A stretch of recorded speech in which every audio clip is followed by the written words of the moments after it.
Hello student, আজকে আমরা করব পর্ষদ থেকে দেওয়া যে টেস্ট পেপারটা তোমরা স্কুল থেকে যে পেয়েছো সেটার একটি অঙ্কের পেপার বা অঙ্কের একটি স্কুলের যে কোশ্চেন পেপার রয়েছে সেটার সমাধান আমরা আজকে করব।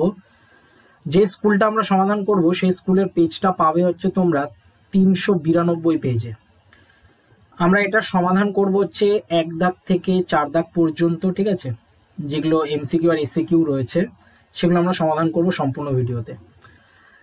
এর আগে যে আমি সমাধানগুলো করে রেখেছি, তোমরা যদি না দেখে থাকো তাহলে লিঙ্ক ডেসক্রিপশনে দেওয়া রয়েছে, সেখান থেকে তোমরা চেক করতে পারো। ভিডিওটা প্রথম থেকে শেষ পর্যন্ত দেখবে, তাহলে অঙ্কগুলো বুঝতে পারবে যে অঙ্কগুলো কিভাবে হচ্ছে। আমি পুরো টেকনিক পুরো সমাধান করেই দেখাবো, ঠিক আছে? শর্টকাটে একদম করেই আমি কোনো ভিডিওই দেখাইনি। অনেকে তোমরা কমেন্ট করে বলো যে স্যার শর্ট কোশ্চেনগুলো জাস্ট উত্তর তো করে দিলেই হয়ে যায়।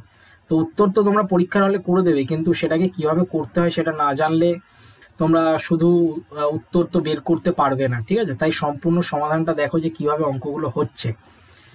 দেখো 1 দাগের 1-এর অঙ্কটা কি বলছে, এক ব্যক্তি একটি ব্যাংকে 100 টাকা জমা রেখে 2 বছর পর সমূল চক্রবৃদ্ধি পেলেন 121 টাকা। বার্ষিক চক্রবৃদ্ধি সুদের হার কত? এটার যে সূত্রটা সেটা হচ্ছে I = PRT/100, এটা হচ্ছে মেন সূত্র। এবার দেখো আয়ের জায়গায় আমরা বসাতে পারি, আচ্ছা সরি এটা তো চক্রবৃদ্ধি সুদ বলেছে, তাহলে চক্রবৃদ্ধি সুদের সূত্র হচ্ছে A = P × 1 + R/100 two the power n। এটা হচ্ছে মেন সূত্র। A এর মান এখানে বলে দিয়েছে 121 টাকা, P এর মান বলে দিয়েছে 100, 1 + R এর মান আমরা জানি না, বাই 100 আর টু দি পাওয়ার স্কোয়ার, ঠিক আছে? টু দি পাওয়ারে 2 হবে কারণ 2 বছর বলেছে। এবার দেখো 121/100 করতে পারি আমরা, আর এখানে 1 + R/100 আমরা লিখতে পারি, স্কোয়ারে রয়েছে। এবার এই স্কোয়ারটা এই পাশে চলে গেলে রুট হয়ে যাবে, অর্থাৎ 11/10 হয়ে যাবে, আর এই পাশে পুরো রয়েছে 1 + R/100। 1 যদি এই পাশে বিয়োগ করো, ঠিক আছে, এই যে বিয়োগ 1 হবে R/100, এটাকে বিয়োগ করলে 1/10 হবে সমান R/100। এবার 0 কেটে যাচ্ছে, আর এর মান হচ্ছে 10%, তাহলে আর এর মান 10% আমরা দেখতে পাচ্ছি অপশন এ তে রয়েছে। দেখো এত বড় করে তোমাকে অঙ্ক করতে হবে না, আমি এই অঙ্কগুলো বোঝাচ্ছি শর্ট কোশ্চেনগুলো, যাতে যাদের বেসটা হচ্ছে একদম দুর্বল, মানে যারা জানে না, খুব কম বোঝে, তাদেরকে বুঝিয়ে করাচ্ছি। তোমরা যদি একটু ট্যালেন্টেড হও বা একটু যদি তোমরা বোঝো তাহলে এগুলো স্কিপ করে যাবে, ঠিক আছে? তো এগুলো যারা জানো তাদের খুব তাড়াতাড়ি করলেই হয়ে যাবে। আমি পুরোটা কেন করাচ্ছি বলো তো, কারণ যাতে অনেক স্টুডেন্ট আমার ভিডিও দেখে, তারা যাতে হেল্পফুল হয়, যাতে অঙ্কগুলো শিখতে পারে, সেটার জন্য আমি কিন্তু ডিটেলসে করাচ্ছি। আমিও কিন্তু শর্টকাটে করতে পারতাম, কিন্তু আমি করছি না। দেখো 2 দাগেরটা কি বলছে, px² + qx + r = 0 সমীকরণের বীজদ্বয় বাস্তব ও মূলদ হওয়ার শর্ত কি? দেখো বাস্তব আর মূলদ হওয়ার মেইন যে সূত্রটা সেটা হচ্ছে b² - 4ac = 0। এবার এখানে আমাদের যেটা হবে সেটা আমরা দেখতে পাচ্ছি, এই যে q² এর যে মানটা সেটা 4pr এর থেকে কিন্তু বড় হবে এবং সমান হবে, এই অপশন বিটা হবে, ঠিক আছে? এখানে যদি মান বসিয়ে দেখো তাহলে পেয়ে যাবে, যেমন b এর জায়গায় এখানে বসাতে পারো q², 4 এর জায়গায় 4, a মানে হচ্ছে এখানে p, তাই এখানে p বসাতে পারো, আর c এর জায়গায় এখানে r বসাতে পারো। তাহলে এটাকে যদি সমাধান করো তাহলে দেখো q² = 4pr আসছে, তাহলে এটা সমানও হতে পারে, আর q² এর মানটা এর থেকে বড় হতে পারে এই গুণফলের থেকে, তার জন্য অপশন বি হলো। চলে আসছে দেখো 3 দাগের অঙ্কটা বলছে ABC একটা ত্রিভুজ রয়েছে, তাহলে আমি কি করব, এখানে ত্রিভুজ আঁকলাম, এটা একটা ABC ত্রিভুজ, তাহলে এটার নাম দিলাম A, এটার নাম দিলাম B, এটার নাম দিলাম C। এবার এটার কি নাম দেবো দেখো, তার আগে এখানে কিন্তু একটা শর্ত দিয়ে দিয়েছে, শর্ত বলবো না, মানে একটা মান দিয়ে দিয়েছে, কোণ A = কোণ E, তার মানে A এর জায়গায় এখানে E বসবে, আর এখানে f = 65 ডিগ্রি বলেছে, তাহলে f = যদি 65 ডিগ্রি হয়, তাহলে ভালো করে লক্ষ্য করে দেখো এখানে আরেকটা শর্ত বলেছে যে এ বির সাথে AC হবে, এ বির সাথে AC অনুপাতে হবে, তাহলে এখানে ED-র সাথে ED, তার মানে D এখানে হবে আর এটা F হবে, ঠিক আছে? নামকরণটা এইভাবে করতে হবে, এই শর্ত অনুযায়ী নামকরণটা হয়েছে। তাহলে এর সাথে যদি ই সমান হয় তাহলে বি এর সাথে ডি সমান হচ্ছে আর সি এর সাথে এফ সমান হচ্ছে, ঠিক আছে, এইভাবে সমান হচ্ছে। তাহলে আমরা এ কোণের মান জেনে গেছি কত, 40 ডিগ্রি। তারপরে আমরা সি কোণের মান জেনে গেলাম কত, 65 ডিগ্রি। কেন সি কোণের মান 65? কারণ এফ কোণের যা মান সি কোণেরও তাই মানই বেরোবে। তাহলে আমাদেরকে বের করতে হবে কোণ বি। তাহলে কোণ বি কি করে বের করতে হয়, 180 থেকে 40 প্লাস 65 যদি আমরা বিয়োগ করে দিই তাহলে দেখো কি আসছে, 180 বিয়োগ এটা যোগ করলে হচ্ছে 110, 110 না 105, ঠিক আছে, এটা 105 হবে। তাহলে 180 থেকে 105 বিয়োগ করলে 75 ডিগ্রি হচ্ছে। তাহলে 75 ডিগ্রি আমরা দেখতে পাচ্ছি অপশন সিতে রয়েছে, অপশন সি হচ্ছে সঠিক উত্তর। 4 দাগের অঙ্কটা দেখো আমরা কিভাবে করব। 4 দাগের অঙ্ক এখানে আমি লিখে নিচ্ছি 4 দাগ। বলছে tan alpha plus cot alpha যদি 2 হয়। দেখো এই অঙ্কটা অনেকবার রিপিট হয়েছে, যারা টেস্ট পেপার করছো অনেকদিন ধরে তারা জানো, আর আজকে যদি হঠাৎ করে দেখো তাহলে কিন্তু এটা হয়তো বুঝতে তোমাদের অসুবিধা হতে পারে। Tan alpha plus cot alpha 2 যদি থাকে তাহলে অলওয়েজ আমরা বলতে পারি ট্যান আলফার মান 1 হবে আর কট আলফার মানও 1 হবে। কেন হবে সেটা কারণ আমি অনেকগুলো ভিডিওতে বলেছি। এবার সুতরাং দিয়ে আমাদের যে অঙ্কটা দিয়েছে, যেমন এখানে প্রথমে দিয়েছে হচ্ছে tan alpha to the power 7 আর cot alpha to the power 7 এটা দিয়েছে। তো আমরা এটা জেনে গেছি 1 মাথায় 7 হবে আর এটাও 1 মাথাতে 7 হবে, মানে টু দি পাওয়ারে। তাহলে 1 যোগ 1 এটার অ্যান্সার কিন্তু 2 আসছে।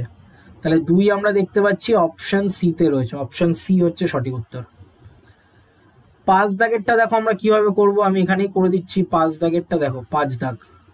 দুটি লম্ববৃত্তাকার চোঙের আয়তনের অনুপাত দিয়ে দিয়েছে, তাদের ভূমিতলের ব্যাসার্ধের দৈর্ঘ্যের অনুপাত 4:5 হলে তাদের উচ্চতার অনুপাত কত। আচ্ছা, তো এখানে প্রথমে আমরা আয়তনের অনুপাত করব। তাহলে আয়তনের অনুপাত সূত্র হচ্ছে, যেহেতু চোঙ বলেছে তাই পাই আর স্কোয়ার এইচ, তাহলে এখানে r1 স্কোয়ার লিখবো আর h1, নিচে লিখবো পাই r2 square h2 equal to এখানে বলে দিয়েছে 1/4।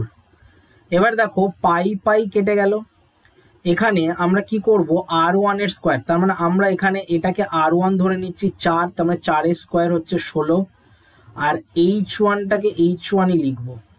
আবার r2 মানে আমরা এটা ধরে নিচ্ছি 5, তাই 5 এর স্কোয়ার মানে হচ্ছে 25 ইন্টু h2 সমান সমান 1/4। এবার দেখো এটাকে যদি ক্রস গুণ করো বা ক্রস গুণ যদি নাও করো, যদি h1/h2 রেখে দাও তাহলে 25 যাবে ওপরে আর নিচে 4 16 হয়ে যাবে 64, তার মানে আমরা 25:64 পাচ্ছি, ঠিক আছে। তাহলে 25:64 দেখো অপশন ডিতে রয়েছে, অপশন ডি হচ্ছে সঠিক উত্তর, 25:64।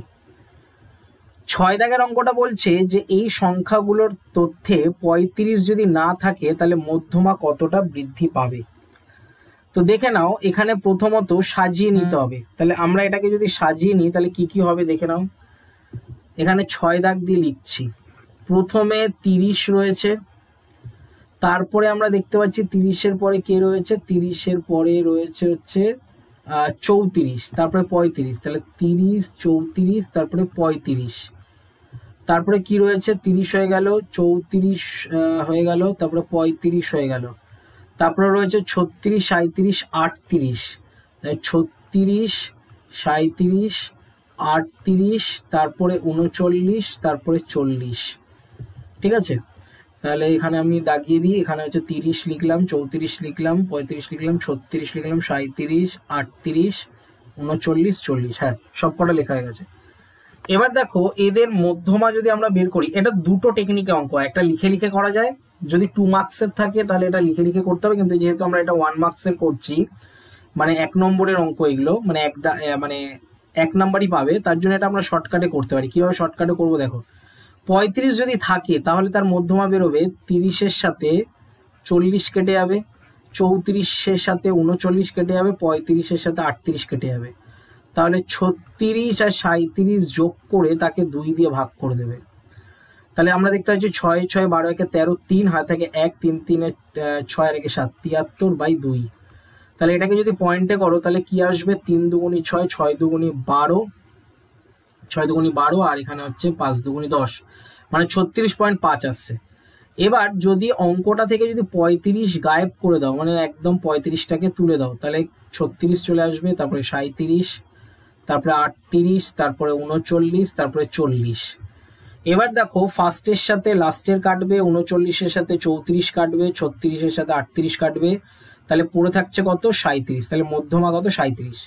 তাহলে কতটা বাড়লো আমরা দেখে নিই। 37 থেকে 36.5, তাহলে বৃদ্ধি কতটা পাচ্ছে? 0.5 বৃদ্ধি পাচ্ছে। ঠিক আছে, এটাকে যদি বিয়োগ করে দাও, মানে 37 থেকে 36.5 যদি বিয়োগ করো, তাহলে আমরা দেখতে পাচ্ছি 36.5 ও 37, হ্যাঁ 0.5 অ্যান্সার আসছে। তাহলে এটা 0.5 অপশন দেখতে পাচ্ছি, অপশন ডিতে রয়েছে। ঠিক আছে, তাহলে 6 দাগও আমাদের হয়ে গেল। চলে আসছি আমরা শূন্যস্থান পূরণ। শূন্যস্থান পূরণের অঙ্কগুলো দেখো আমরা কিভাবে করব।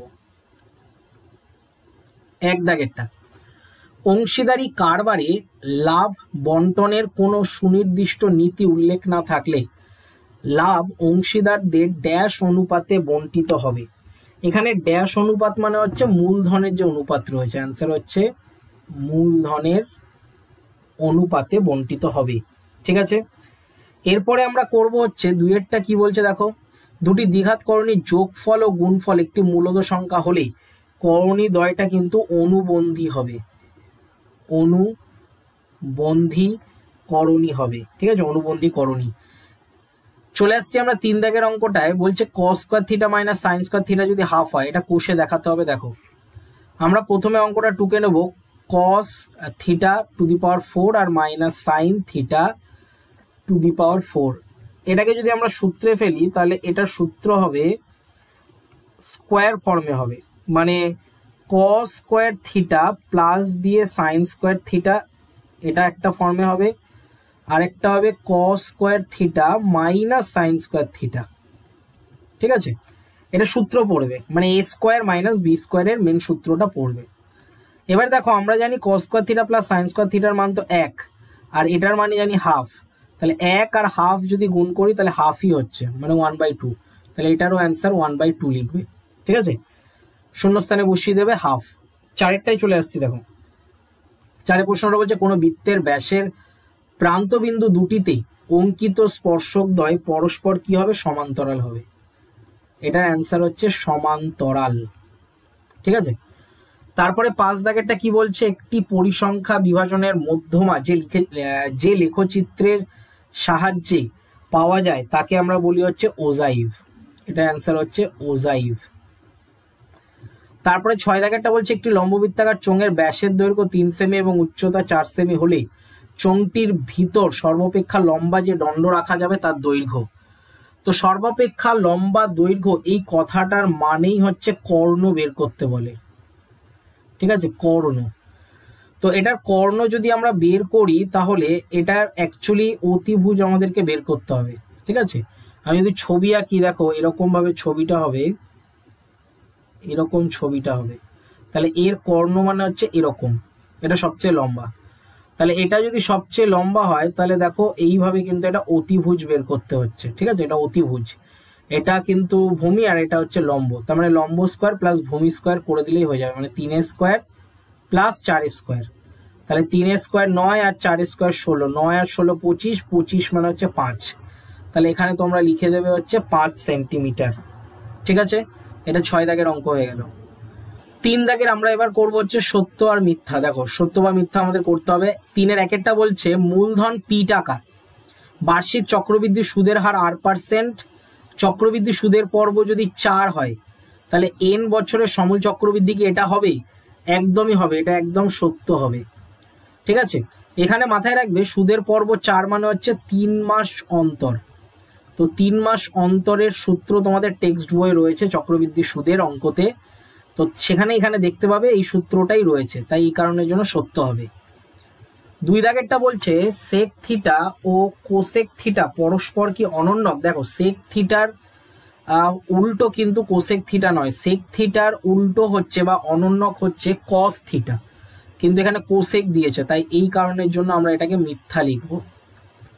3 দাগেরটা কি বলছে দেখো, একটি সমবাহু ট্রাপিজিয়াম, সমদ্বিবাহু ট্রাপিজিয়াম অবশ্যই সমবৃত্তস্থ, এই কারণের জন্য এটা সত্য হবে। ঠিক আছে, মানে এটা একদমই সত্য, এটার উপপাদ্য রয়েছে। 4 দাগেরটা বলছে দেখো এক্স ওয়াই জেড তিনটে চলরাশি এরূপ যে এক্স প্রপোর্শনাল টু ওয়াই যখন জেড ধ্রুবক এবং এক্স জেড এর সাথে সমানুপাতিক রয়েছে যখন ওয়াই ধ্রুবক, তাহলে এক্স সমানুপাতিক ওয়াই জেড হবে যখন এক্স ও ওয়াই উভয় পরিবর্তনশীল। তো তোমরা এটা কে ধরে করতে পারো, কে ধরে দেখবে যে এখানে কিন্তু এক্স এর সাথে যে ওয়াই সমানুপাতে রয়েছে, এখানে এক্স এর সাথে যে জেড সমানুপাতি রয়েছে, তাহলে সেটা গুণ করলে ওয়াই জেডই হবে, মানে যৌগিক ভেদের যে উপপাদ্য সেই অনুযায়ী এটা সত্য হবে। ঠিক আছে। 5 দাগেরটা একটি ঘনকের প্রতিটা ধারের দৈর্ঘ্য যদি 3 গুণ করি তাহলে ঘনকের আয়তন প্রথম ঘনকের 27 গুণ হবে, এটাও সত্য হবে। কেন বলো তো? 3 গুণ যদি করো, ধরো 3a যদি হয় তাহলে তার যদি কিউব করে দাও তাহলে দেখবে 27a কিউব হয়ে যাবে, তাহলে 27 গুণ তো অঙ্কটাতে হচ্ছে। ঠিক আছে, তাই এই অ্যান্সারটা কিন্তু সত্য হবে, আমি এটা মুছে দিলাম। 6 দাগেরটা বলছে এক্স চলের এনটি বিভিন্ন মান হলে, এখানে দিয়ে দিয়েছে পরপর x1 x2 এরকম করতে করতে xn, এবং যৌগিক গড় যদি x বার হয় তাহলে x বারের সূত্র এটা, এটা একদম সত্য, এটা সূত্র, বুঝলে? এটা হচ্ছে x বার নির্ণয় করার সূত্র যৌগিক গড়ের। তো এখানে বিশেষ কিছু কোষে দেখানোর কিছু নেই, ঠিক আছে, একটা অঙ্ক কোষে দেখানো দেয়নি এখানে, তাই খুব ইজিলি অ্যান্সারগুলো হয়ে গেল। দেখো 4 দাগের একের অঙ্কটা করবো আমরা। 4 দাগের একের অঙ্কটা বলছে কোনো মূলধন বার্ষিক শতকরা একই সরল সুদের হারে 3 বছরে 560 টাকা এবং 5 বছরে 600 টাকা হলে 1 বছরের সুদ কত? দেখো প্রথমে আমরা জানি আসল প্লাস 5 বছরের যে সুদটা, 5 বছরের সুদ, সেটা এখানে বলে দিয়েছে কত? 600 টাকা, এটা আমরা লিখে নিলাম। আবার আমরা লিখবো হচ্ছে আসল, আসল তো চেঞ্জ হয় না, ঠিক আছে, সরল সুদে কিন্তু আসল চেঞ্জ হয় না, তাই আসল প্লাস 3 বছরের সুদ বলে দিয়েছে কত? 560 টাকা। তাহলে এটাকে যদি আমরা বিয়োগ করি, এই পুরো রাশিটাকে যদি আমরা বিয়োগ করি তাহলে এটা বিয়োগ হবে, এটাও বিয়োগ হবে, আর এটাও বিয়োগ হবে, মানে অপনয়নের মতন, অপনয়ন যারা ক্লাস 9-এ করেছো। আসল কেটে যাচ্ছে, 5 থেকে 3 বাদ দিলে 2 বছরের সুদ বেরোবে, 2 বছরের সুদ সমান সমান 600 থেকে 560 যদি বিয়োগ করো তাহলে 40 টাকা বেরোচ্ছে। তাহলে 2 বছরের সুদ যদি 40 টাকা হয়, প্রশ্নে চেয়েছে 1 বছরের সুদ কত? তাহলে 20 টাকা। ঠিক আছে, তাহলে 1 বছরের সুদ তোমরা লিখবে হচ্ছে 20 টাকা। 2 দাগের অঙ্কটা দেখো, 2 দাগের অঙ্কটা বহুবার রিপিট হয়েছে, বহুবার, অনেকবার রিপিট হয়েছে। একটি অংশীদারি ব্যবসায় 3 জনের মূলধনের অনুপাত 3:8:5 এবং প্রথম ব্যক্তির লাভ তৃতীয় ব্যক্তির লাভের চেয়ে 60 টাকা কম হলে ব্যবসায় মোট কত টাকা লাভ হয়েছিল? তো আমরা এখানে ধরে নিচ্ছি মোট লাভ হয়েছিল, তাহলে মোট লাভ হয়েছিল কত? x টাকা, এটা আমরা ধরে নিচ্ছি। এবার প্রথম ব্যক্তির যে ফার্স্ট পার্সন রয়েছে, প্রথম ব্যক্তি, তাহলে প্রথম ব্যক্তির লাভ কত টাকা হচ্ছে? তাহলে প্রথম ব্যক্তির লাভ হচ্ছে, এখানে দেখো মূলধনের যে অনুপাতটা সেটা দিয়ে ভাগ করতে হয়, ঠিক আছে, মানে গুণ করতে হয়। তাহলে এখানে আমরা কি করব? 3 রয়েছে আর তার আনুপাতিক ভাগার বেরোবে কত? 8, 9, 10, 11, 11 আর 5-এ 16, 8, 9, 10, 11, 12, 13, 14, 15, 16, হ্যাঁ 16। তাহলে এখানে আমরা লিখবো x গুণ 3/16, অর্থাৎ 3x/16 টাকা। ঠিক আছে, আবার থার্ড পার্সন যে তৃতীয় ব্যক্তি, তার লাভ কত বেরোবে? তার লাভ বেরোবে, দেখো তার অনুপাত রয়েছে 5, তার মানে আমরা এটা লিখতে পারি হচ্ছে x ইন্টু 5/16, তাহলে এখানে হয়ে যাবে 5x/16 টাকা। ঠিক আছে, তাহলে প্রশ্নানুসারে এটি কিউ আমি লিখি, প্রশ্নানুসারের এটা ইংলিশ ভার্সন বলতে পারো। 5x/16 থেকে যদি আমরা 3x/16 বিয়োগ করি তাহলে 60 টাকা বেরোবে। তাহলে এটাকে যদি সমাধান করো তাহলে 16 লসাগু 16ই বেরোবে, আর উপরে 5x থেকে 3x বাদ দিলে 2x বেরোবে, সমান সমান 60 টাকা। তাহলে শুধু x এর মান যদি আমরা বের করি তাহলে 60 গুণ 16 আর বাই দিয়ে রয়েছে 2, তাহলে 60 গুণ 16কে যদি আমরা 2 দিয়ে ভাগ করি তাহলে 8, মানে 6 8 48, মানে 480 টাকা। ঠিক আছে, তাহলে তোমরা উত্তরে লিখবে মোট লাভ হয়েছিল 480 টাকা। এটা হচ্ছে অঙ্কটার অ্যান্সার। চলে আসছি আমরা নেক্সট অঙ্কটায়, 3 দাগ। X square plus b x plus 12 equal to 0 এবং x square plus b x plus q equal to 0 সমীকরণে একটি বীজ যদি 2 হয় তাহলে কিউ এর মান কত? দেখো এটা আমরা কিভাবে করব। এক্স স্কোয়ার রয়েছে প্লাস বিএক্স রয়েছে প্লাস 12 রয়েছে ইকুয়াল টু 0। এখানে একটি বীজ যদি 2 হয়, একটি বীজ মানে হচ্ছে এক্স এরই একটা মান, তাহলে এক্স এরই একটা মান যদি 2 হয় তাহলে আমি 2 বসিয়ে দিচ্ছি এখানে, তাহলে 2 বি এর সাথেও 2 গুণ আর 12 সমান সমান 0। তাহলে 2 এর square 4 plus 2b plus 12 equal to 0। তাহলে এখান থেকে যদি 2bর মান বের করি তাহলে 12 আর 4 16 অর্থাৎ -16 এই পাশে চলে আসবে। আর বি এর মান আমরা যদি শুধু বের করি তাহলে 8 দুগুণে 16 মানে -8। তাহলে বি এর মান -8 বেরোলো। এবার যে দ্বিতীয় সমীকরণটা আছে এক্স স্কোয়ার মাইনাস বিএক্স আছে, বিএক্স মানে এখানে 8x করে দেবো, প্লাস কিউ আছে ইকুয়াল টু 0। ঠিক আছে, বিএক্স কে বি লিখলাম না কারণ বি মানেই তো আমরা জানি -8, তাই এটা করে দিলাম। এবার দেখো এখানেও তো এক্স এর মান 2 বসবে কারণ একটা বীজ তো 2 বলে দিয়েছে, তাহলে এটা বা দিয়ে করবে 2 এর স্কোয়ার -8 গুণ 2 প্লাস কিউ ইকুয়াল টু 0। এটাকে যদি সমাধান করো তাহলে 4 থেকে এটা 16 2 এর স্কোয়ার 4 আর 8 দুগুণে 16 আর প্লাস কিউ ইকুয়াল টু 0 বেরোবে। এবার দেখো কিউ ইকুয়াল টু 16 থেকে যদি 4 বাদ দাও তাহলে 12 বেরোবে। ঠিক আছে, তাহলে কিউ এর মান 12। এখানে অ্যান্সার চেয়েছে মান কত, উত্তর লিখে দেবে 12 হবে অ্যান্সার। 4 দাগেরটায় চলে আসছি। দেখো 4 দাগেরটা এর ঠিক আগের কোশ্চেন পেপারেই ছিল, আগের যে স্কুলটাতে করিয়েছি সেই স্কুলে এই প্রশ্নটা ছিল। এক্স সমানুপাতিক রয়েছে ওয়াই স্কোয়ারের সাথে এবং ওয়াই সমান সমান রয়েছে 2a আর এক্স সমান সমান রয়েছে a। তাহলে এক্স আর ওয়াই এর মধ্যে সম্পর্ক নির্ণয় করতে বলেছে। তো এটা আমরা কিভাবে করব, দেখো 4 দাগেরটা বলেছে এক্স, আচ্ছা 4 দাগ, এখানে আগে 4 নম্বর দাগ দিয়ে দিই। এখানে এক্স সমান সমান দিয়ে আমরা ওয়াই স্কোয়ার, আচ্ছা ভ্যারিজাস দিয়ে ওয়াই স্কোয়ারটাকে লিখে নিলাম। তাহলে আমরা এটাকে যদি কে ধরি তাহলে কে ওয়াই স্কোয়ার বেরোবে। ঠিক আছে, কে ওয়াই স্কোয়ার যদি এটা হয় এটা বা দিয়ে করবে, আবার বা দেবে, এখানে লিখে দেবে কে হচ্ছে ভেদ ধ্রুবক, ভেদ ধ্রুবক। ঠিক আছে, তাহলে x equal to k y square যদি হয়, এখানে দেখো বলে দিয়েছে ওয়াই এর মান 2a আর এক্স এর মান a, এক্স এর মান a বসাবো আর এটা আমরা বসাবো 2a তার হোল স্কোয়ার। তাহলে এখান থেকে a সমান সমান কে ইন্টু 4a স্কোয়ার বসবে। এবার দেখো এর নিচে যদি 4a স্কোয়ার নিয়ে যাই তাহলে কে এর মান বেরোবে। তাহলে আমরা কে এর মান কি পাচ্ছি, 1/4a পাচ্ছি। এবার অঙ্কটা যদি আমরা আবার টুকি, এক্স সমান সমান কে ওয়াই স্কোয়ার, এটা মেন অঙ্ক ছিল, তাহলে এক্স এর জায়গায় এক্স থাকবে, কে এর জায়গায় থাকবে 1/4a আর ওয়াই স্কোয়ারের জায়গায় ওয়াই স্কোয়ার থাকবে, শুধু কে এর জায়গায় মান বসালাম।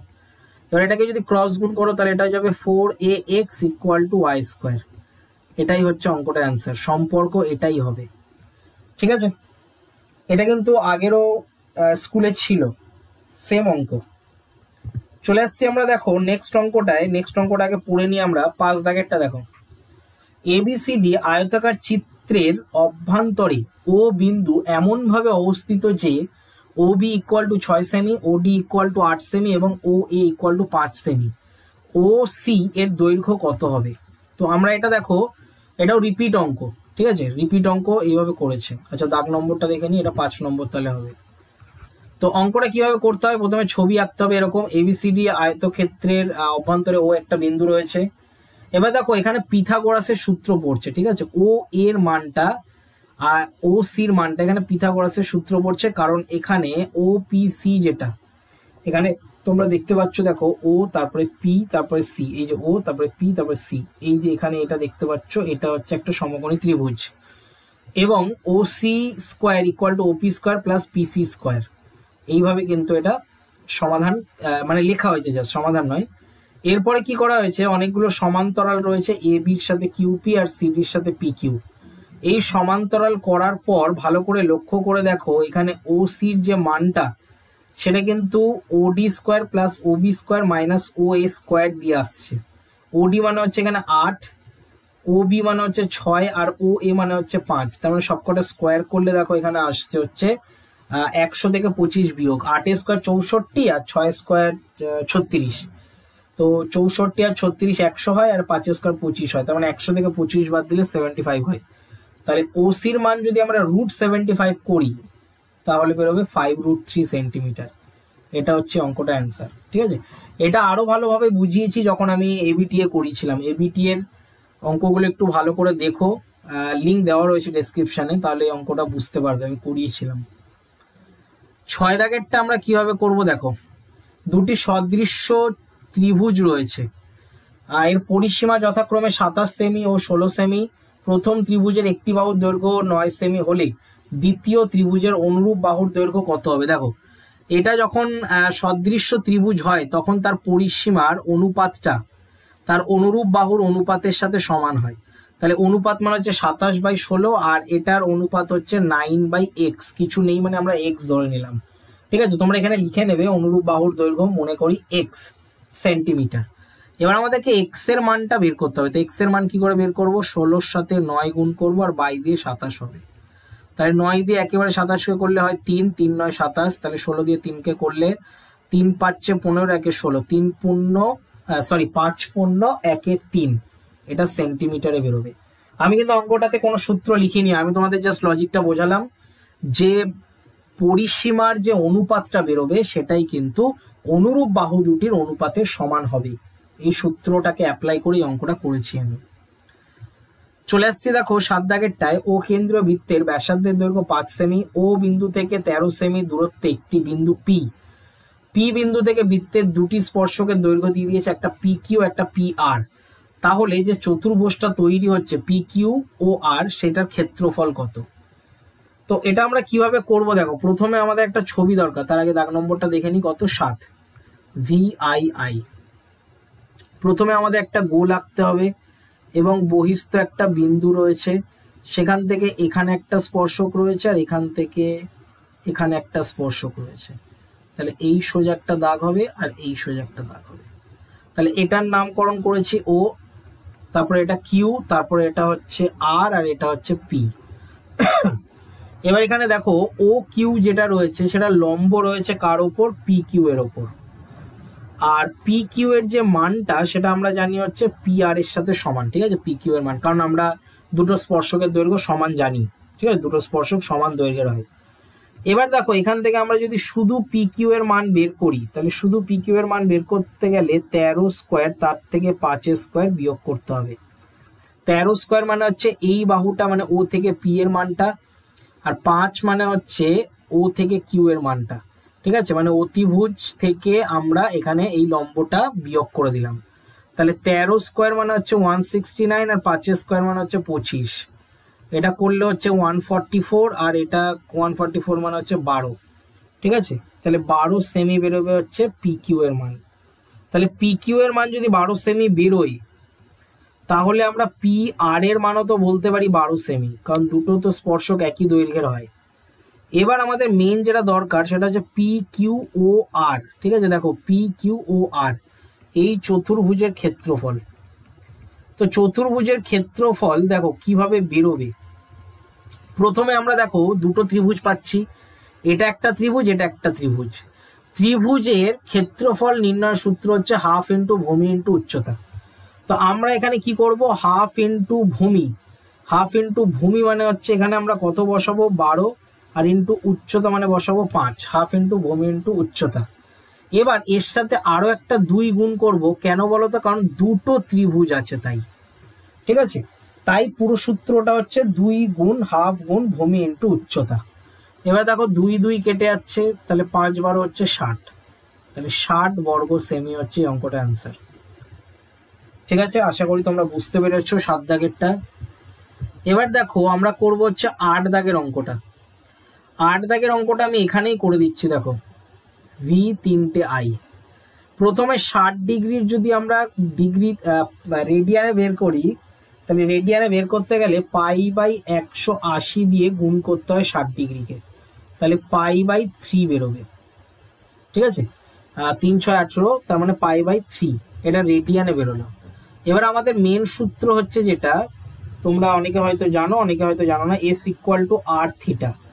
ঠিক আছে, এস হচ্ছে এখানে বৃত্তচাপের দৈর্ঘ্য, আর হচ্ছে ব্যাসার্ধ, আর থিটাটা হচ্ছে যে কেন্দ্রীয় কোণ তৈরি করে, যেটা রেডিয়ানে থাকে সেটা। তাহলে এখানে আর এর মান আমরা দেখতে পাচ্ছি হচ্ছে 6, দেখে নাও 6 সেমি ব্যাস, ব্যাস বিশিষ্ট বলেছে। আচ্ছা, ব্যাস বিশিষ্ট মানে হচ্ছে 6 অর্ধেক করতে হবে, মানে 6/2, ঠিক আছে। ব্যাস বিশিষ্ট মানে ব্যাসের অর্ধেক করে দিলাম, আর তারপরে হচ্ছে π/3 আমরা করে দেবো, ঠিক আছে। তাহলে 3 দিয়ে এটাকে যদি কাটাকুটি করো, 2 দিয়ে কাটাকুটি করলে 3 হয়, আর 3 3 কেটে যাচ্ছে, অর্থাৎ শুধু পাই বেরোচ্ছে। তাহলে এস এর মান হচ্ছে এখানে পাই সেন্টিমিটার লিখতে পারো তোমরা, সেন্টিমিটারে লিখবে, কারণ বৃত্ত চাপের দৈর্ঘ্য সেন্টিমিটারেই বেরোবে। চলে আসছি আমরা নেক্সট, দেখো 9 দাগের অঙ্কটায়। 9 দাগের অঙ্কটা আমরা কিভাবে করব, বলছে সাইন, এখানে বলে দিয়েছে π/6, π/6 মানে আমরা জানি হচ্ছে 30 ডিগ্রি। তারপরে বলেছে cos π/3 মানে হচ্ছে 60 ডিগ্রি, প্লাস cos π/6 মানে হচ্ছে 30 ডিগ্রি, আর সাইন π/3 মানে হচ্ছে 60 ডিগ্রি। একটা 30 একটা 60 এরকম করে বেরিয়েছে। এবার দেখো সাইন 30 এর মান হাফ, আর cos 60 এর মানও হাফ, প্লাস cos 30 ডিগ্রির মান হচ্ছে √3/2, আর সাইন 60 ডিগ্রির মান হচ্ছে √3/2। এবার দেখো হাফ আর হাফ গুণ করলে 1/4 হয়, আর এটা √3 গুণ করলে শুধু 3 হয়, আর নিচে 2 2 গুণ করলে 4 হয়। তাহলে 4 লসাগু 4, আর ওপরে 3 আর 1 4, 4কে 4 দিয়ে কাটলে কত হবে, 1 হবে অ্যান্সার। তাহলে এটার অ্যান্সার লিখবে হচ্ছে 1, ঠিক আছে। 9 দাগের অ্যান্সার 1 লিখবে। 10 দাগের অঙ্কটা দেখো কিভাবে আমরা করছি। 10 দাগ এখানেই করে দিচ্ছি আমি। 10 দাগ বলছে যে গোলকের আয়তন যদি ভি হয়, তাহলে এখানে ভি ইকুয়াল টু আমরা গোলকের সূত্র লিখবো 4/3 πr³, এটা হচ্ছে সূত্র আয়তনের। আর বক্রতলের ক্ষেত্রফল এস ইকুয়াল টু আমরা সূত্র জানি πr², ঠিক আছে। এটা আমরা মেন সূত্র জানি 4πr²। এবার দেখো এখানে প্রথমে প্রমাণে দিয়েছে, তো লেফট হ্যান্ড সাইডে যেটা দিয়েছে সেটা হচ্ছে এস এর মাথায় কিউব, তাহলে 4 কিউব হলে 64 হবে, পায়ের কিউব হয়ে যাবে, আর 8⁶ হয়ে যাবে। আর রাইট হ্যান্ড সাইডে কি দিয়েছে, রাইট হ্যান্ড সাইডে আমরা দেখে নিচ্ছি, দিয়েছে 36 পাই, তারপরে v²। তাহলে 36 লিখবো, পাই লিখবো, আর v² মানে আমরা জানি 4/3 πr³ তার আবার হোল স্কোয়ার, ঠিক আছে। তাহলে এটাকে যদি সমাধান করো, তাহলে 36 পাই বেরোবে, ইন্টু দিয়ে 4 স্কোয়ার 16, 3 স্কোয়ার 9, তারপরে পায়ের আবার স্কোয়ার, আর 8⁶। এবার দেখো কাটাকুটি যদি করি, 4 9 36, আর 4 16 64 আসবে, 64 π³ আর 8⁶। তার মানে দেখো ওপরেও কিন্তু আমাদের তারও কিছু একটা ভুলে গেল, এখানে এস এর কিউব বলেছে, মানে 4 কিউব তো 16 হয় না, এখানে ভুল হয়ে গেছে, 64 হয়। আচ্ছা, তাহলে 4 এখানে 64 হবে, 64 π³ হবে 8/6, আর এটাও 64 π³, তারপরে 8⁶। তার মানে আমরা এটা প্রমাণিত লিখতে পারি। তাহলে তোমরা সুতরাং দিয়ে লিখে দেবে যে left hand side equal to right hand side, প্রমাণিত, ঠিক আছে। খুবই সুন্দর একটা অঙ্ক দিয়েছে।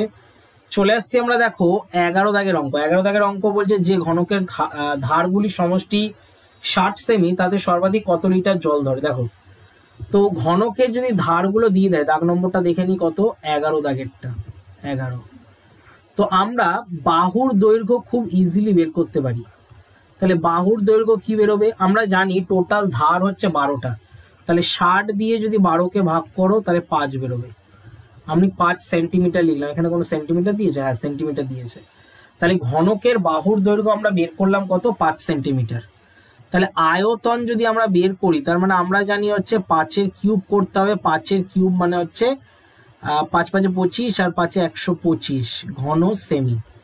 এবার দেখো এখানে বলেছে কত লিটার, তাহলে ঘন সেমি তো লিটারে কনভার্ট করতে গেলে আমাদেরকে প্রথমে ঘন ডেসিমি করতে হবে। তাহলে ঘন ডেসিমি করতে গেলে 1000 দিয়ে ভাগ করতে হয়, তাহলে ঘন ডেসিমি বেরোবে, ঠিক আছে।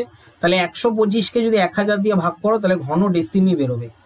কেন 1000 দিয়ে ভাগ করবে তার কারণটাও বলে দিই। দেখো আমরা সেমি থেকে ডেসিমিতে যখন যাই, ডেসি তো আগে বসে, তাহলে এইখান থেকে এতটা 1 ঘর যাচ্ছে, আর আমরা জানি 1 ঘর মানে মেট্রিক পদ্ধতিতে 10 বসে।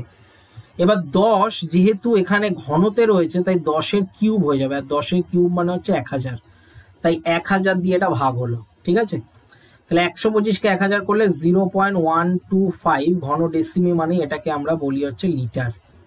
ঠিক আছে, তাহলে 0.125 লিটার কিন্তু জল ধরবে। এখানে কি বলেছে, জল ধরবে বলেছে, হ্যাঁ জল ধরে। এবার দেখো এখানে কিন্তু তোমরা ঘাবড়ে যেও না, উত্তর কিন্তু 1/8 আছে, মানে 1/8 অ্যান্সার আছে। তো 1/8 মানেই হচ্ছে 0.125। ঠিক আছে, আমি পয়েন্টেই রাখলাম, এখানে তো কেউ মাথা দিব্যি দেয়নি যে এখানে 1/8ই আমাকে করে দেখাতে হবে, তাই পরীক্ষার হলে তোমরা এটাই লিখবে। অ্যান্সার মেলানোর কারণ হচ্ছে যে আমরা ঠিকঠাক সেখানে গেছি কিনা। ঠিক আছে, এর মানে এই নয় যে অ্যান্সারের মতনই আসতে লাগবে বা অ্যান্সারের মতনই হতে হবে। ঠিক আছে, চলে আসছি আমরা দেখো 12 দাগের অঙ্কে। 12 দাগের অঙ্কটা কি বলছে, বলছে এক্স চলরাশির 4টে মান দেওয়া রয়েছে এবং তাদের পরিসংখ্যাও দেওয়া রয়েছে, তাদের ভারযুক্ত গড় নির্ণয় করতে বলেছে। তো আমরা এটা কিভাবে করব, দেখো 12 দাগের অঙ্ক। তো প্রথমে আমরা সাজিয়ে নিই, প্রথমে কি কি দিয়েছে দেখে নিই। প্রথমে দিয়েছে এ, তারপরে দিয়েছে বি, তারপরে দিয়েছে সি, তারপরে ডি, আর এর পরিসংখ্যা পি, তারপরে কিউ, তারপরে আর, তারপরে এস। তাহলে এদের যদি গুণ করো তাহলে এটা বেরোবে এপি, তারপরে এটা বেরোবে বি কিউ, এটা বেরোবে সি আর, আর এটা বেরোবে ডিএস। তাহলে যদি গড় আমরা বের করি তাহলে এর যে সমষ্টিটা, মানে AP plus B Q plus C R plus DR, এদের সমষ্টিটা ভাগ করে দিতে হবে পরিসংখ্যার সমষ্টির সাথে, মানে পি প্লাস কিউ প্লাস আর প্লাস এস। তো এটাকে কোনো সমাধান করা যায় না, তাই এটাই হচ্ছে উত্তর। ঠিক আছে, তো এটার মেন সূত্র যদি জানতে চাও তাহলে এক্স বার ইকুয়াল টু আমরা করেছিলাম, মনে করে দেখবে, summation f i x i by দিয়ে সামেশন এফ আই। এটা হচ্ছে মেন সূত্র। ঠিক আছে, এই সূত্রটাই এখানে অ্যাপ্লাই করা হয়েছে। তো এতদূর তোমরা করে নিয়েছো, হয়তো দেখে দেখে করেছো। ঠিক আছে, তো বুঝেওছো আশা করি। যদি তোমাদের কোনো হেল্প হয়ে থাকে এই ভিডিওটার জন্য তাহলে একটা লাইক করে দিও, বন্ধুদের মধ্যে শেয়ার করে দিও। চ্যানেলে যদি নতুন হও বা এখনো পর্যন্ত যদি চ্যানেলটাকে সাবস্ক্রাইব করোনি তাহলে চ্যানেলটাকে সাবস্ক্রাইব করে রেখো এবং পাশে যে বেল আইকনটা রয়েছে তার অল নোটিফিকেশন অন করে রেখো। এরকম আরো ভিডিও আগামী দিনে আসবে। ঠিক আছে, বা আজকেও হয়তো আরেকটা পার্টও আসতে পারে এর পরের স্কুলটা, তাই তোমরা বেল আইকনটা কিন্তু ক্লিক করতে ভুলো না। দেখা হচ্ছে আমাদের নেক্সট ভিডিওতে।